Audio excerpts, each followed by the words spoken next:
সাপে কামড়ানো ও বজ্রপাত নিয়ে বাঁকুড়ার মানুষের মনে অনেক প্রশ্ন রয়েছে। সেই প্রশ্নগুলির উত্তর দিতে আলোচনা সভা হলো খাতড়ায়।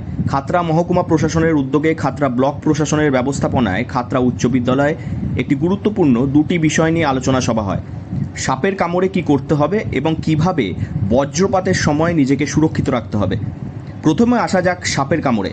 আলোচনা সভায় যে কথাগুলি উঠে আসে সেগুলি হলো, সাপে কামড়ালে প্রথমত শান্ত থাকতে হবে।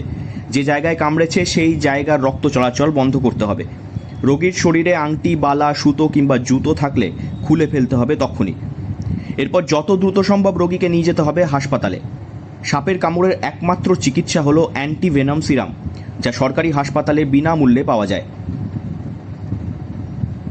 এছাড়াও বলা হয়, বাঁকুড়ায় পাওয়া যায় চন্দ্রবোড়া সাপ কামড়ালে যে লক্ষণগুলি প্রথমেই দেখা যায় তা হলো কামড়ানোর জায়গায় প্রচণ্ড জ্বালা এবং যন্ত্রণা, ধীরে ধীরে চোখের পাতা নেমে আসা, কামড়ের জায়গা ক্রমবর্ধমান ফুলতে থাকে। পাওয়া যায় কালাত সাপ। এইসব সাপ কামড়ালে চোখের পাতা পড়ে আসবে, ধীরে ধীরে ঝিমিয়ে যাবে রোগী, চোখে ঝাপসা দেখার সঙ্গে জড়িয়ে যাবে কথা। কালাত সাপ কামড়ালে অনেক সময় দেখা যায় পেটে, গলায় এবং হাড়ে ব্যথা। গোখরো বা কেউটের বিষক্রিয়ার লক্ষণও প্রায় একই রকম। এছাড়াও বলা হয়, সাপের কামড়ে মৃত্যু হলে এককালীন 1 লক্ষ টাকা সরকারি অনুদানও পাওয়া যায়।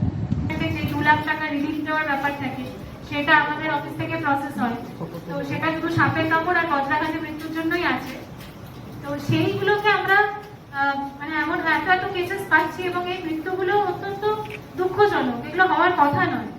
মানে একটি সাপের কামড়ে বা বজ্রাঘাতে হঠাৎ করে ভাবো একটি সুস্থ স্বাভাবিক মানুষ, তোমাদের বাড়িতে তোমাদের মা বাবারা রয়েছে যারা অনেকে মাঠে কাজ করে, তাই তো, অনেকে রেগুলার বাইরে যায়।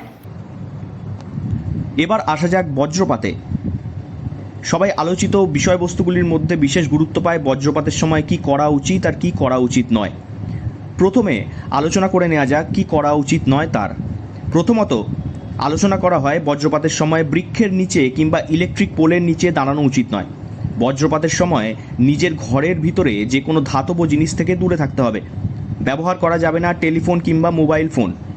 বজ্রপাতের সময় বাড়ির বাইরে সাঁতার কাটা কিংবা খেলাধুলো করা উচিত নয়।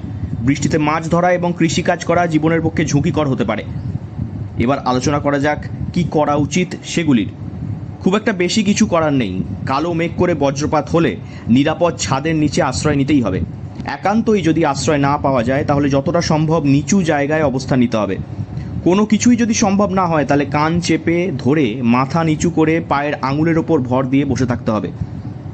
কারোর উপর বজ্রপাত হলে তার দেহ টানটান করে রেখে মাসাজ করতে হবে এবং দ্রুত হাসপাতালে নিয়ে যেতে হবে। বজ্রপাত হওয়ার পর শরীরে বিদ্যুৎ থাকে না, তাই বজ্রপাতে আক্রান্ত ব্যক্তির গায়ে হাত দেওয়াই যায়। কারণ এটা কিন্তু আগে থেকে কোনো প্রেডিক্ট করা যায় না যে এইখানেই বাসটা পড়বে কি এখানে পড়বে না। আমাদের কিছু সাবধানতা নিতে হয়, যেটা এখানেও আছে, যেটা আমাদের ট্রেনাররা বলবে। এখানে একটা বড় স্লাইড দেওয়া আছে, এটা যখন অবশ্যই ওখান থেকে যখন বেরোবে একবার করে চোখ বোলাবে যে বজ্রপাতের সময় কি করা উচিত কি করা উচিত নয়। এইগুলোকে বেসিক ফলো করা, তাহলে বিপদটা আমাদের অনেক কম হয়।